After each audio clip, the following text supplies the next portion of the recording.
The memory of a specific type of classroom film screening is etched into the minds of a certain generation of American students. It wasn't a Disney educational short or a dry historical documentary, but something far more visceral, the graphic driver's education film, often referred to colloquially as Gore films. These were shocking, no-holds-barred cinematic attempts to scare young drivers straight, using staged but brutally realistic depictions of car crash consequences. The phrase, "when school showed Gore films in class," evokes a particular era, roughly from the 1960s through the 1980s, when such tactics were considered a legitimate, even necessary, part of public safety education. The rationale was straightforward. If teenagers could see the horrifying potential outcomes of reckless driving, the torn metal, the broken glass, and most pointedly, the mangled bodies, they would be forever imprinted with a sense of caution. The genesis of these films lies in a post-war America experiencing a boom in automobile ownership and a corresponding surge in traffic fatalities, particularly among young, inexperienced drivers. Public safety campaigns initially relied on posters and pamphlets, but the rise of 16mm film projectors in schools created a new, powerful medium. Organizations like the Highway Safety Foundation and independent producers like Richard Wayman saw an opportunity to create impact through fear. Their films were not subtle. Titles like Signal 30, Mechanized Death, and The Last Prom told you exactly what you were in for. They were often created with the cooperation of state police departments and morticians, lending a grim, official authenticity to the staged carnage. The experience of watching these films was a collective rite of passage. The teacher would wheel the projector into the darkened classroom, the film reel would click into place, and the solemn narration would begin. There was no levity, no cartoonish safety mascot. The narration was typically delivered in a grave, monotone voice, describing in clinical detail the physics of the crash and the physiology of the injuries. The camera would linger on twisted steering columns, shattered windshields stained with blood, and debris fields littered with personal effects. The goal was to make the abstract concept of danger painfully, undeniably concrete. The content itself was jarringly explicit for a school setting. While not featuring actual death, the realistic makeup and prosthetics used on actors were highly effective. Films showed bodies draped under sheets on asphalt, close-ups of traumatic injuries, and harrowing scenes of extrication by emergency workers. Signal 30, one of the most infamous, included a sequence where a tow truck driver hoses down a highway, the water mixing with blood and flowing into a gutter, as the narrator intoned about the lesson written in blood. This was not entertainment, it was a confrontational assault on teenage invincibility. The pedagogical theory behind these films was rooted in the concept of emotional learning, or fear appeal. The idea posited that a strong emotional reaction, in this case, terror and disgust, would create a lasting memory and directly influence behavior. Proponents argued that gentle reminders and statistical warnings were ignored by teens who believed bad things happened to other people.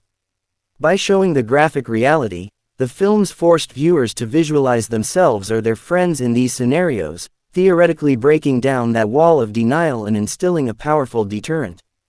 However, the effectiveness of this fear-based approach was, and remains, highly debated. Some studies and anecdotal evidence suggest that for a portion of the audience, the shock value did indeed create a lasting impression of caution, especially in the immediate weeks following the screening. Many adults today recall these films vividly and credit them with making them more conscientious drivers. The sheer novelty and transgression of seeing such graphic material in a sanctioned school setting guaranteed it would be memorable, seared into the brain alongside other formative adolescent experiences. Yet, significant psychological research eventually cast doubt on the long-term efficacy of pure shock tactics. Critics argued that the extreme fear could trigger defensive reactions in viewers, such as denial, disassociation, or a tendency to simply block out the unpleasant memory. Instead of promoting safe driving habits, the overwhelming nature of the message could lead some to reject it entirely. Furthermore, the films often failed to provide actionable, positive steps for risk avoidance, focusing almost exclusively on the gruesome punishment for failure rather than the skills for success. The cultural context of the era is crucial to understanding their prevalence. This was a time before ubiquitous seatbelt laws, airbags, and a national understanding of drunk driving as a societal menace. Road safety was more primitive, and the messaging reflected a kind of raw, frontier justice approach to education. The films also emerged from a cinematic tradition of exploitation documentaries and mondo films that presented sensationalistic content under a thin veneer of social commentary. They were, in a sense, the educational wing of a grisly pop culture trend. The production and distribution of these films were often grassroots operations. Filmmakers would sell or rent prints directly to school districts, police departments, and driver's ed instructors. They were sometimes shown in assemblies rather than individual classrooms, amplifying the shared traumatic experience. The narration scripts were often written with a moralizing, almost puritanical tone, linking careless driving to a broader decline in personal responsibility and respect for authority, themes that resonated in the tumultuous social climate of the 60s and 70s. As the 1980s progressed, the approach began to fall out of favor. Changing sensibilities, increased parental oversight over school curriculum, and a growing body of research questioning the methods led to a decline. Lawsuits were threatened by parents of children who claimed psychological trauma from the viewings. The rise of a more professionalized approach to driver education, emphasizing defensive driving techniques, cognitive decision-making, and hands-on practice, made the crude shock films seem outdated and pedagogically unsound. The legacy of the Gore films is complex. They represent a fascinating and dark chapter in American educational history, a time when authorities believed the ends justified extraordinarily grim means. They are a cultural artifact of a less mediated, more confrontational period in public service messaging. Today, they are often recalled with a mix of horror and dark nostalgia, their very existence seeming almost surreal in an age of trigger warnings and carefully curated content for minors. Modern driver's education has largely abandoned explicit gore for different, though still emotionally charged, strategies. Programs like Every 15 Minutes use staged crashes at schools with student actors, followed by simulated funeral services, to create a personalized, communal experience. Other campaigns use virtual reality, testimonials from crash survivors or victims' families, and data-driven simulations. The goal remains to make the statistics feel real, but the methodology is more sophisticated, often incorporating counseling and support alongside the hard-hitting message. The question of whether the Gore films worked, in a broad societal sense, is unanswerable. Traffic fatality rates for young drivers have declined significantly since their heyday, but this is attributable to a host of factors: safer car design, stricter laws against drunk driving, graduated licensing programs, and the very driver's education classes that evolved beyond the films. It is impossible to isolate the impact of the films themselves from this larger cultural shift towards road safety. For the students who endured them, the films were a powerful shared cultural touchstone. They became the subject of playground jokes as a coping mechanism, of whispered conversations about the most shocking scenes, and of a dawning realization of mortality. The experience was a bizarre contradiction. A sanctioned act of transgression where the institution meant to protect you exposed you to horrific imagery for your own good. This cognitive dissonance is at the heart of why the memory remains so potent decades later. The films also reflected a specific attitude toward adolescence and authority. They operated on the premise that teenagers were inherently reckless and could only be controlled through fear of dire punishment.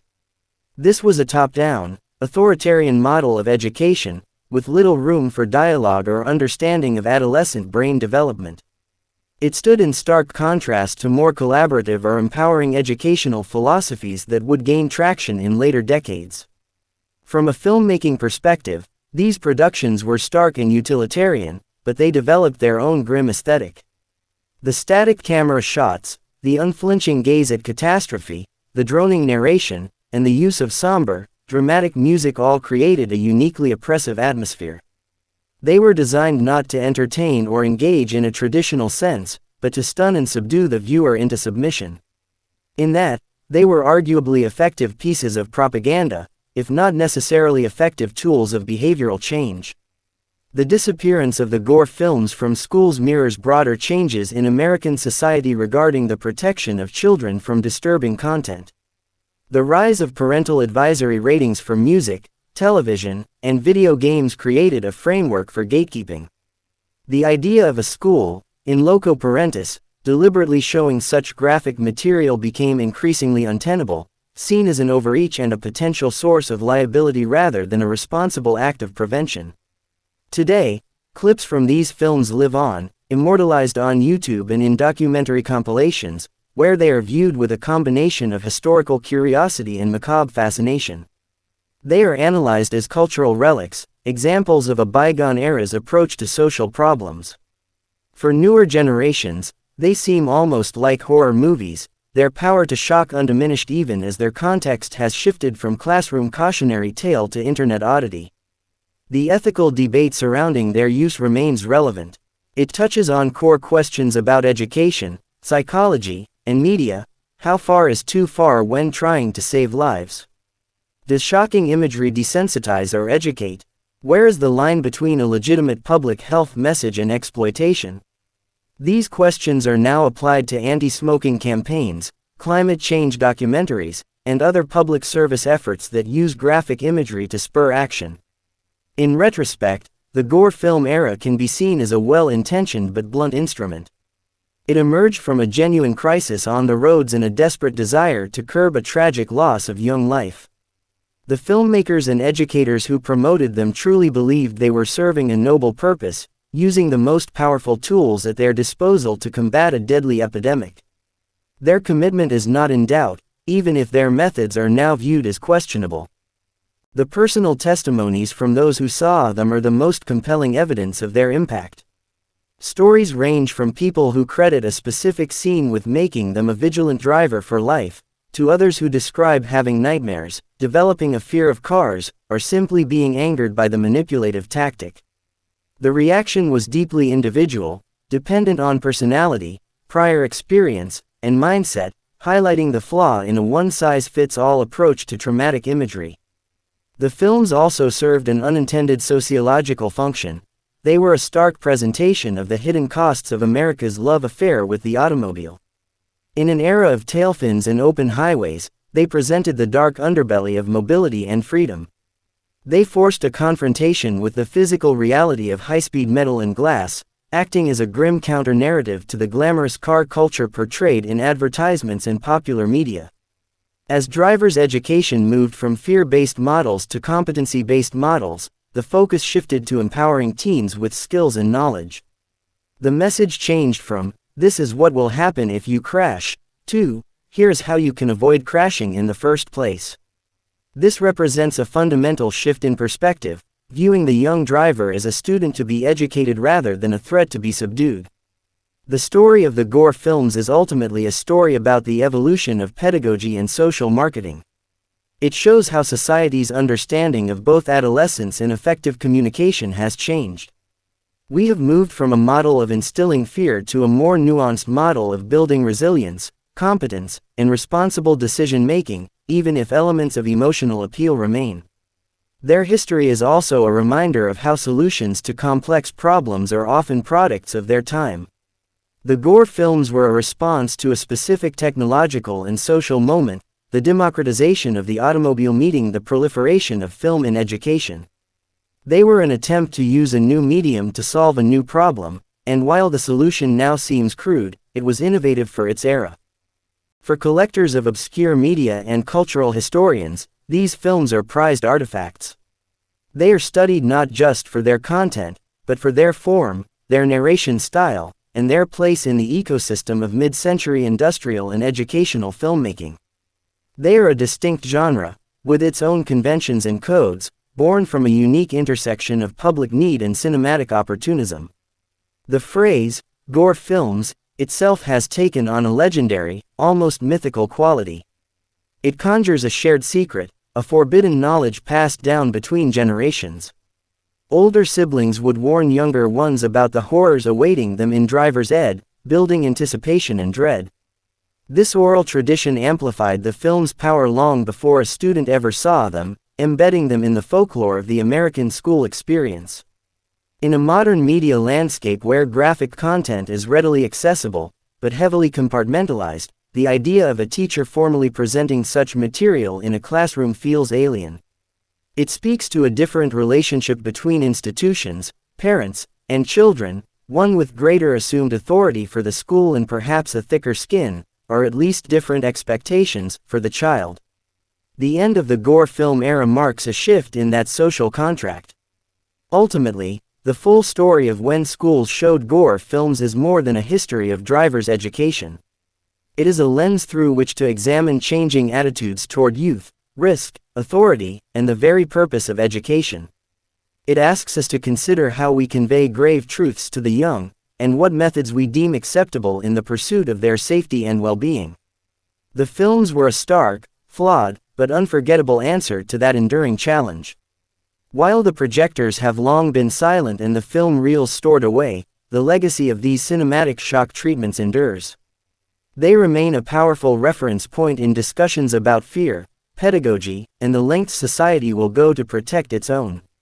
They remind us that education is not always a gentle process, and that the lessons that stay with us longest are sometimes those that frighten us most deeply, for better or for worse. The story of the Gore films is, in the end, a story about America's awkward, often brutal, coming of age with the automobile.